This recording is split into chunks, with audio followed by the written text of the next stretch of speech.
Several of you have reached out to me about talking about this story right here that involved a murder homicide. Now, one major reason I'm going to be doing this video is because it hits close to home. This event happened in Waldorf, Maryland, and for me, that's like a 30-minute drive. If you count the traffic that it flows through there pretty much every day, tack on like another 15 minutes. But in this picture, you see two people, one by the name of Timothy Francis and his wife, Christina Francis. And there was a murder-suicide that occurred in this particular situation. These two, of course, they were married. They had two children, I believe a son and a daughter, and I think based on the silhouette of the picture of their son and daughter, they had their pictures blurred out, but when I scroll through these pictures, you'll see what I mean. They look like they were teenagers. Had a seemingly on the outside good-looking relationship and marriage, but I guess internally it was something completely different, because this woman did a murder-suicide, meaning she killed her husband and then she turned the gun on herself. But I'm going to go ahead and I'm going to read the article, and then I'm going to go through the pictures because it was something I wanted to point out to y'all that some people may have missed when it came to this story, that I actually just discovered just reading the comments. But it says a Maryland woman shot dead her police officer husband and then killed herself, authorities said. Just 12 hours before Detective Timothy Eugene Francis was shot dead, his wife Christina Lynn Francis shared a video of the couple's wedding on Facebook.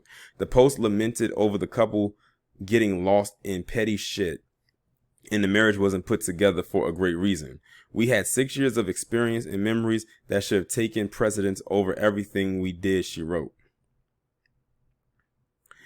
Authorities dispatched to the Francis home at 6 p.m. on Friday for a report of two people found dead inside. A preliminary investigation found that a family member had tried to contact Christina throughout the day but didn't hear back from her or Timothy. The family member decided to check on the couple at their home but discovered the deceased bodies and alerted authorities. Police said they found evidence that Christina, age 41, had shot Timothy, age 50, and then shot herself. It's unclear what led up to the alleged murder-suicide or any motives. A spokesperson told DailyMail.com that the department is not releasing any details regarding the incident at this time, and the medical examiner's office will confirm the official cause of death. However, authorities confirmed that the weapon was a handgun and that there were multiple firearms inside the home at the time, which wouldn't surprise me considering this guy was a cop. The Facebook post shared by Christina also recalled their marriage and wedding as special to the couple. And I'm going to go ahead and read that. I'm going to skip ahead of that part because I want y'all to actually see what she wrote and how she wrote it. It says she also shared a photo of her two children on Friday, calling them her pride and joy before adding, "Love you both with my heart." Both posts were flooded with tributes and condolences and prayers for the families. After news of the tragedy spread, local law enforcement agencies shared their condolences and lauded Tiffany as a stellar officer. Mourning the tragic loss of our colleague and friend is extremely difficult, MPD Chief Peter Newsham said in a statement according to WTOP and WUSA 9. Detective Francis spent 2 decades protecting the community from violence, and to learn that he was the victim of a homicide is heartbreaking. The Metropolitan Police Department of the District of Columbia shared a photo of Timothy on social media, saying he was a veteran detective who served 20 years on the force. Most recently, he had worked as a detective on the Homicide Unit's Natural Squad.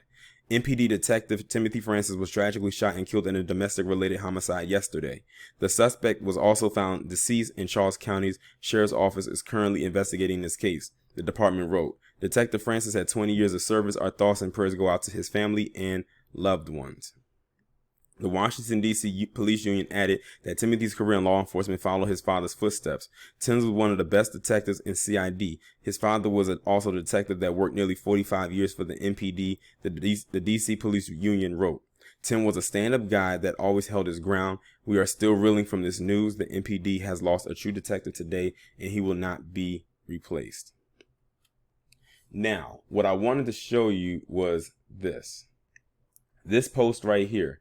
She made, the wife, Christina Francis, made this post, as you can see, November 27th at 3:19 a.m. Pay attention to the time in which she made this post. She made this post at 3:19 a.m., not 3:19 p.m. And apparently, I don't think this happened on the anniversary of their wedding, where you would probably think that a post like this would be appropriate. Now, listen to this. This day meant everything to me. This marriage wasn't put together for a great reason. Couldn't. Now, pay attention to this. She misspelled wasn't and reason. But let's keep going. Couldn't more confident and stayed forever, not giving up. That doesn't sound like a well-structured sentence. The spelling is off. The grammar is off. I love you and what we had together. You, all I even want, needed. I'm guessing she was supposed to say you are all I ever wanted and all I ever needed. I'm guessing that's what she was trying to say. You and I belong together and always. That was supposed to be together. Pay attention. We had 6 years of experience and memories, but she misspelled memories by putting an N before the M. That should have taken presence over everything and everything we did, but got lost in petty shit you believe was a mistake. AMD test immature. Tim and Christina Francis together. That sounds like that was typed by someone who was intoxicated. Like all these spelling errors, these grammatical errors. And look at when she posted it at 3:19 a.m. He was probably asleep when this happened, when she typed this. Now here's a picture of the children right here. As you can see, it's blurred out because they're minors. And this was also posted at November 27th, but a few minutes later. My children are my pride and joy. I pray they follow, never dream.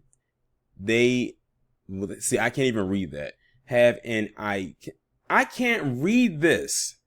All these grammatical errors that she had, like when I was reading the comment section, they said they believe she probably was intoxicated. They need to do a toxicology report on her and see if she had any type of alcohol in her system or some kind of drug, because none of this is going through right here. And I will hope that people saw this and was like, wait, is she okay? Because she never types like that. And look at the time that she's typing. It doesn't sound right. That would be like my if I was to see this, my antennas would be raised like, what's going on here? Because I can't even read this because it is not making any sense. You can try to guess what she's trying to say, but it's not coming through clearly at all. And see, like they say, dead people don't talk. So we'll never know what her motive was as to why she did it, because she's dead. He's dead. The only ones I feel bad for in this situation are their kids, because now they don't have their parents anymore, which means they probably have to go stay with a relative. A relative is going to have to take them in, because I'm almost certain they're not going to try to put them into the system. But yeah, if you want to talk about someone who is responsible for this, it is most definitely her. And people love to say that domestic cases or domestic violence can't come from a woman in relationships. That is complete and utter BS. That can come from that. As a matter of fact, that would actually give them more credence to do it, because most people wouldn't believe that it's them. But see, like I said, on the surface level, they gave this picture perfect relationship, or this seemingly good, well-balanced partnership, this union. But apparently behind the scenes, there was something else going on. Now, it said that they were married for 6 years, which means they most likely had their children, because their children look older than 6, just by their frame. Sounds to me like they had those kids well before they were married, but then they just got married 6 years ago. It's crazy. Like, this guy worked as a cop for 20 years. He was probably near retirement, and he gets his life ended at the hands of the woman that he laid next to every night. Now, like I said, when she typed that, apparently that was the last thing she typed in reference to her kids. And then it was probably after that moment right there that she probably most likely killed her husband and then herself. I would not be surprised if she killed him in his sleep, because they didn't say where they saw the bodies at. They just said that they discovered that the bodies were deceased. If they say he was found in bed, yeah, she did it while he was sleeping, which is a very cowardice act to do, is to kill someone in their sleep. Like, they didn't even have a fighting chance. And you did it at a moment where they didn't have the energy to fight you off. Kind of reminds you of Breonna Taylor a little bit, except you're right there next to the person when it happened. But as far as I am concerned, she can rot in hell. as far as I'm concerned. That, in my opinion, that was a very selfish act in what she pulled. For real. Like, I don't know what could have possibly been going on, but I've even seen some people try to say, well, maybe it's the man's fault. Maybe he was doing something to her. If that was the case, she would not have killed herself. She would have stayed alive to tell her side of the story, or she probably wouldn't even kill him. She probably just did enough to injure him so he could be alive, so both sides could be heard. But murder suicide, that was just exactly what it is: murder suicide. But yeah, that's a crazy story. And it's, like I said, the crazy part about it is I live 30 minutes from Waldorf, and the first times I've heard about it was from people sending me emails about it. I did not see this anywhere on the news. So sometimes it may be things where, you know how my subscribers tell me that I'm the first person that they've heard about the story from, and it happened in my backyard, but I didn't hear about it. There are cases like this where I fall into that same boat. But y'all let me know what y'all think about this down in the comments. Like, share, subscribe, and I'll talk to you in the next one.